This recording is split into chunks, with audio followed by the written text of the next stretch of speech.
Apakah hukum dilaknat oleh malaikat berlaku juga jika seorang suami menolak ajakan istri? Yang saya dengar hanya istri saja yang dilaknat malaikat jika menolak ajakan suami. Ada kalimat penutup ya Ustadz? Semoga berlaku juga sebaliknya Ustadz. Tafadhol Ustadz. Dalam bertanya hukum syar'i, jangan menggunakan egoisme. Ya. Kita harus membuka hati kita, membuka pikiran kita. Ini hukum Allah. Masuk akal kita atau tidak masuk akal, selama Allah yang tentukan, selesai. Apa firman Allah SWT? Maka nali mu'minin wala mu'minatin idha qadallahu wa rasulu amran an yakuna lahumul khiyaratu min amrihim. Tidak layak bagi orang yang mengaku laki-laki mukmin dan perempuan mukminah kalau Allah dan Rasulnya sudah menentukan satu hukum, mereka masih punya pilihan yang lainnya. Memang sudah begitu. Baik, sekarang tentang masalah inti pertanyaan. Apakah berlaku laknat Allah kepada suami yang menolak ajakan biologis istrinya? Sebagaimana hadis menyebutkan, kalau istri yang menolak ajakan suaminya dilaknat, jawabannya tidak. Kenapa? Karena itu hukum Allah. Yang ada dalam dalil istri yang dilaknat. Ada alasan-alasannya. Alasan yang pertama, jarang sekali suami nolak. Iya. Coba saya tanya sini, ini laki-laki sekian ribu orang datang. Antum kalau diajak sama istri nolak gak? Ah, sudah dengar akhwat? Gak ada yang nolak.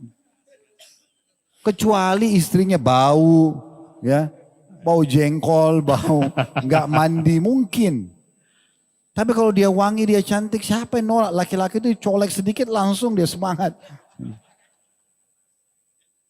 Jadi nggak mungkin laki-laki nolak itu. Kecuali dalam, insya Allah dalam kondisi dia sakit pun selama belum stroke pasti dia mau. Sampai ada istilah di kalangan lelucon antara laki-laki. Kalau laki-laki itu pun sudah mau sakarat, ya sudah mau meninggal, tapi antum masih ajak bicara tentang nikmatnya biologis, dia semangat. Emang sudah begitu. Beda sama perempuan. Perempuan itu butuh dirangsang dulu, butuh keadaan yang nyaman dulu, butuh kata-kata rayuan dulu, baru dia mau. Kan begitu. Oleh karena itu kalau laki-laki sudah coba mengajak istrinya, sudah coba merayu dan dia nolak, disitulah dia kena laknat. Kan begitu. Poin yang lain. Laki-laki sama perempuan beda dari sisi syahwat. Laki-laki itu karena memang Allah ciptakan mereka untuk luar, di luar rumah maksudnya ya. Sholat berjamaah di masjid, ngantar jenazah, cari nafkah, jihad. Kan di luar rumah semua ya. Berarti kan fitnah di luar ini besar sekali, godaan. Yang bisa menimpah mereka gitu kan. Oleh karena itu mereka butuh untuk dipenuhi kebutuhannya. Sementara perempuan lebih banyak di rumah, lebih tenang secara kejiwaan ya. Sehingga gejolak dalam masalah biologis itu lebih besar bagi laki-laki. Belum lagi sebagian ulama mengatakan sperma itu mengandung api, ada kandungan apinya. Saya tidak tahu secara medis, tapi saya pernah dapat dalam beberapa buku ulama memang seperti itu. Sehingga dia panas. Umumnya laki-laki itu kalau tidak terlampiaskan maka dia emosi, larinya ke emosi. Karena memang pengaruh daripada sperma itu sendiri. Nah karena efek ini makanya dianjurkan perempuan itu untuk melayani suaminya. Karena dengan dia layani suaminya secara biologis, maka secara otomatis nanti di luar dia akan terbendung dari kemaksiatan. Dan memang dia tidak bisa menolak, susah kalau godaan datang di luar rumah. Perempuan itu sulit. Perempuan itu kalau sudah tidak mau biologis, tidak bisa terjadi kecuali dia diperkosa. Benar nggak? Kalau laki-laki, biar nggak digoda bisa terjadi. Kan begitu. Laki-laki itu kalau sudah terpicu sedikit syahwatnya, mau orang jelek, pokoknya dia tergoda syahwat, dia kalau perempuan enggak. Kalau dia tidak mau, dia tidak akan terjadi kecuali diperkosa. Memang sudah begitu. Jadi ini memang secara kejiwaan, memang laki-laki membutuhkan itu. Sisi yang lain ini jawaban yang terpenting sebenarnya. Allah Subhanahu wa taala sebagai pencipta lebih tahu tentang masalah kebutuhan masing-masing, gitu kan? Allah lebih tahu tentang kebutuhan masing-masing. Allah Subhanahu wa taala menggantungkan beberapa hukum kalau kita baca letter-let itu seakan-akan tanda kutip di sini ya, tanda kutip, jangan disalahfahami. Itu seperti menzalimi wanita. Contoh misalnya, apa kata Nabi SAW dalam hadis sahih? Wanita ahli surga. Wanita ahli surga. Jadi ada jaminan surga buat mereka yang seperti ini. Wanita yang kalau dia menyakiti atau disakiti oleh suaminya. Garis bawahi kata-kata disakiti. Wanita ahli surga, wanita yang kalau dia menyakiti atau dia disakiti, maka dia akan datang pada suaminya di malam hari sambil memegang tangannya dan mengatakan, saya tidak bisa memejamkan mata saya sampai engkau ridho kepadaku. Pertanyaan sederhana sekarang.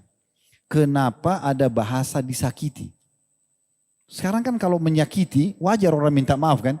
Itu kan salaman itu, saya tidak bisa pejamkan mata sampai kau ridho, seakan-akan maafin saya. Bagaimana memahami dalil ini? Ada bahasa Nabi SAW kalau dia disakiti. Berat ya. Dia sudah disakiti perasaannya, dia yang datang minta keridhaan suaminya. Kok bisa? Ternyata ulama bahas masalah ini. Subhanallah, detail sekali. Jadi karakter laki-laki, karena kita ini memang Allah ciptakan manusia di luar rumah ya. Jadi saya berikan gambaran sholat berjamaah di masjid. Udah biasalah, hujan, panas, sudah biasa. Makanya kita nggak butuh hand body, sunblock, nggak butuh.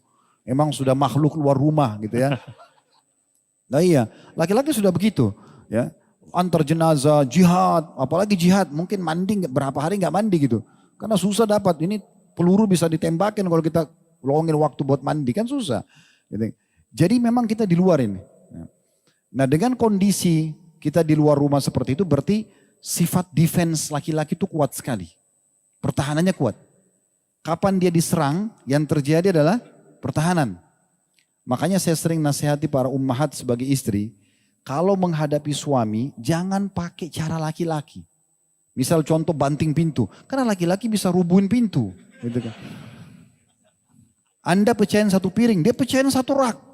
Kan gitu. Dia perempuan ini teriak, laki-laki bisa lebih keras suaranya. Allah sudah kasih suara yang lembut dan air mata. Itu senjatanya perempuan tuh. Kalau sudah laki-laki dihadapi begitu nggak bisa buat apa-apa. Antum baru mau marah istrinya sudah nangis. Coba kalau dia tangannya di sini, kamu begini, oh kamu juga. Kan begitu. Ya. Ternyata teman-teman luar biasa hikmah hadis ini. Jadi kita ini laki-laki, kalau tiba-tiba istri bilang, kamu pasti buat gini, kamu begini tuh. Yang terjadi apa? Defense duluan. Pertahanan dulu. Enggak. Walaupun kita lakukan, enggak. Kan gitu.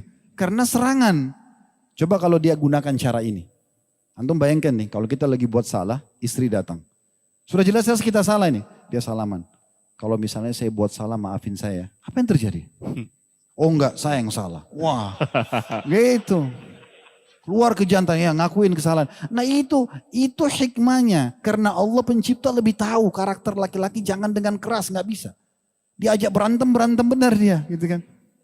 Makanya dengan lemah lembut, dengan kesantunan itu luar biasa.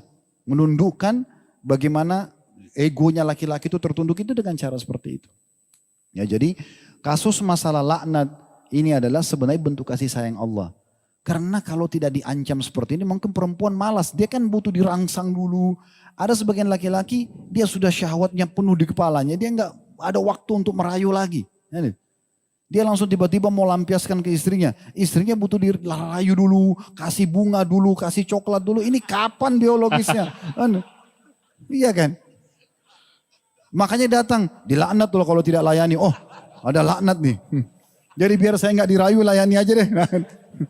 Kan begitu.